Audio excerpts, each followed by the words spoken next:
तीन बहनों की लालची भाभी। करिश्मा, रेशमा और मनीषा तीन बहनें हैं। उनका एक भाई भी है, मयंक। मयंक अपनी बहनों को बहुत प्यार करता है, लेकिन मयंक की पत्नी सविता इस मामले में मयंक से बिल्कुल ही अलग है। वो अपनी ननदों का जितना बुरा कर सकती है उतना बुरा करती ही रहती है और अपनी ननदों पर हुक्म भी चलाती है। करिश्मा, करिश्मा, तुमने अभी तक नाश्ता नहीं बनाया? तुम्हारे भैया को ऑफिस जाने में देर हो रही है। हाँ भाभी, बस अभी बनाती हूँ। करिश्मा, तुम ये ढीलापन छोड़ दो। कल को पराए घर जाना है। वहाँ अगर तुम इस तरह से काम करोगी तो लोग क्या कहेंगे कि माँ ने और भाभी ने कुछ सिखाया नहीं। और तुम्हारी दोनों बहनें कहाँ हैं? अब रेशमा मार्केट गई है और मनीषा सो रही है। क्या? सुबह के 8 बज रहे हैं और ये महारानी अभी भी सो रही है? ये कहते हुए सविता अपनी सास दुर्गा देवी के पास जाती है। माँ जी, देख रही हो अपनी बेटियों के तौर तरीके? क्या हुआ बहू, सुबह सुबह क्या कर दिया मेरी बेटियों ने? अरे एक तो अभी अभी उठकर किचन में गई है, दूसरी सुबह सुबह बाहर चली गई और तीसरी अभी तक सो रही है। क्या करूं मैं इन तीनों का, मैं तो परेशान हो गई हूँ। जा जाकर उठा उसे और रेशमा से मैं बात करती हूँ। सविता सीधा मनीषा के कमरे में जाती है और उससे कहती है, महारानी जल्दी उठो, सूरज सर पर आ गया है। भाभी थोड़ी देर और सोने दो ना, मैं रात को लेट सोई थी। वो क्या ना, यूनिट टेस्ट चल रहे हैं। शराफत से उठती है या नहीं, या फिर पानी की भरी बाल्टी डालूं तेरे ऊपर?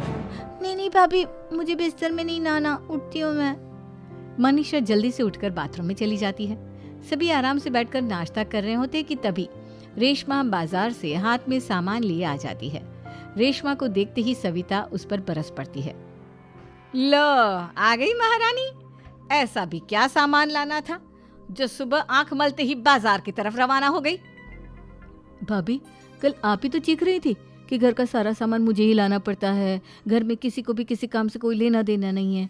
अब मैं बाजार जाकर सामान ले आई तो आपको इस बात से भी तकलीफ हो रही है? देख रही हो माँ जी, अपनी बेटी की जुबान कैंची से भी तेज चलती है। और मयंक, आप तो कुछ कहेंगे नहीं अपनी लाडली बहन को। रेशमा, अपनी भाभी से ऐसे बात नहीं करते। चलो माफी मांगो। भैया, मैं क्यों माफी मांगू?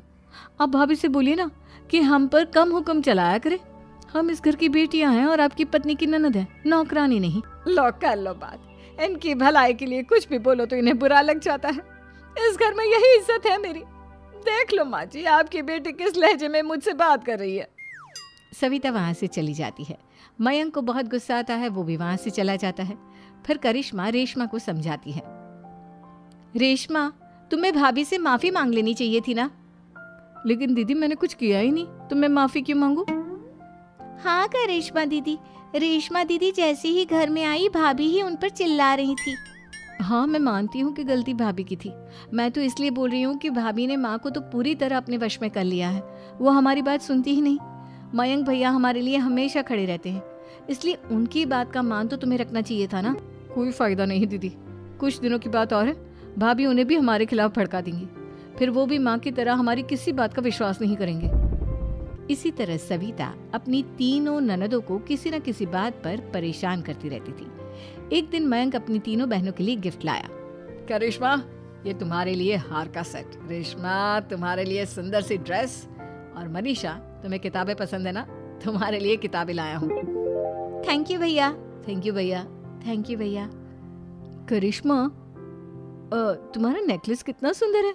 ये भैया कहाँ से ले आए होंगे? मैंने भैया को 3 दिन पहले फोन पर ये डिजाइन दिखाया था और आज भैया ये ले आए।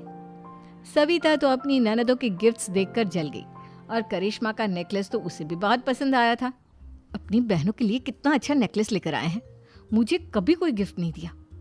मैं आज ही ये हार चुरा लूंगी। रात में सविता करिश्मा का हार चुरा लेती है और इसी तरह उसे अपनी ननदों की जो भी चीज़ अच्छी लगती वो उसे मांगती नहीं, बल्कि रात के अंधेरे में चुरा लेती। इसी तरह दिन बीतते गए और सविता ने मयंक के दिल में भी उसकी बहनों के लिए नफरत पैदा कर दी। एक दिन मयंक ने करिश्मा और रेशमा के लिए रिश्ता देखा और ये बात उसने घर में सबको बताई। माँ, करिश्मा और रेशमा के लिए बहुत अच्छा रिश्ता आया है। वो लोग कल इन्हें देखने आ रहे हैं। आप और सविता मिलकर सारी तैयारी कर लेना। ये सुनकर करिश्मा और रेशमा खुश हो जाती हैं, लेकिन सविता सोचती है, अगर इन दोनों बहनों की शादी हो गई तो घर और बाहर का काम कौन करेगा? मनीषा तो एक नंबर की कामचोर है, उससे तो किसी बात की उम्मीद लगाना ही बेकार है। मुझे इस शादी को रोकना होगा। अगले दिन सभी लड़के वालों के स्वागत की तैयारी करने में लगे होते हैं। तभी मयंक अपनी बहनों से आकर कहता है, तैयार हो गई तुम दोनों? देखो दोनों लड़के बहुत अच्छे हैं, मैं कोई कसर नहीं छोड़ना चाहता, इसलिए तुम उनके सामने अच्छे से बिहेव करना और अपनी भाभी से लड़ने मत लग जाना। करिश्मा, तुम वो नेकलेस पहन लो ना जो मैं तुम्हारे लिए लाया था। भैया मैं बहुत देर से वो नेकलेस ढूंढ रही हूँ, लेकिन मुझे मिल ही नहीं रहा। क्या तुमने नेकलेस खो दिया? तुम्हें पता भी है वो कितना महंगा था? तुम कोई काम ढंग से नहीं कर सकती। मयंक गुस्से में वहां से चला जाता है। थोड़ी देर बाद लड़के वाले भी आ जाते हैं। वो दोनों बहनों को पसंद कर लेते हैं और रिश्ता पक्का हो जाता है। लेकिन सविता के दिमाग में तो कुछ और ही खिचड़ी पक रही थी। वो पंडित जी के पास करिश्मा की कुंडली लेकर जाती है और उन्हें पैसे देकर करिश्मा की कुंडली बदलवा देती है। जब लड़के वालों के पास करिश्मा की कुंडली जाती है तो वो दुर्गा को फोन करते हैं। बहन जी, हमने करिश्मा की कुंडली अपने पंडित जी को दिखाई थी। आपकी बेटी की कुंडली नहीं बल्कि दोषों का पिटारा है। देखिए, मैं और मेरे पति इन सब बातों में बहुत विश्वास करते हैं, इसलिए हम आपकी बेटी से अपने बेटे की शादी नहीं करा सकते। इस तरह करिश्मा का रिश्ता टूट जाता है और सभी घर वालों को बहुत दुख होता है। अब कविता सोचती है, चलो करिश्मा का तो रिश्ता टूट गया, अब रेशमा का भी रिश्ता तोड़ना है। क्या करूं? अब सविता आवाज बदलकर किसी अननोन नंबर से रेशमा के होने वाले ससुराल में फोन करती है। हेलो, मैं कौन हूँ कौन नहीं ये आपके लिए जानना ज़रूरी नहीं। बस इतना सुन लो कि रेशमा का 2 साल से किसी के साथ अफेयर चल रहा है। बस रेशमा का रिश्ता तोड़वाने के लिए सविता का इतना कहना काफी था। अब रेशमा का भी रिश्ता टूट गया। मयंक और दुर्गा देवी ने रेशमा को खूब खरी खोटी सुनाई और उससे बार बार उस लड़के के बारे में पूछने लगी। आप दोनों मुझे क्यों परेशान कर रहे हो? अरे कोई लड़का होगा मेरी लाइफ में तो मैं बताऊंगी ना, जब कोई है ही नहीं तो कहाँ से लाऊं मैं कोई लड़का? तो तेरे होने वाले ससुराल वालों को फोन किसने किया था? माँ मैं नहीं जानती किसने फोन किया था, मैं सच कह रही हूँ। मैं तो पहले ही कह रही थी इसकी लगाम खींच कर रखो, लेकिन मेरी सुनता ही कौन है। आप चुप रहिए भाभी, ये सब आपका ही किया धरा है।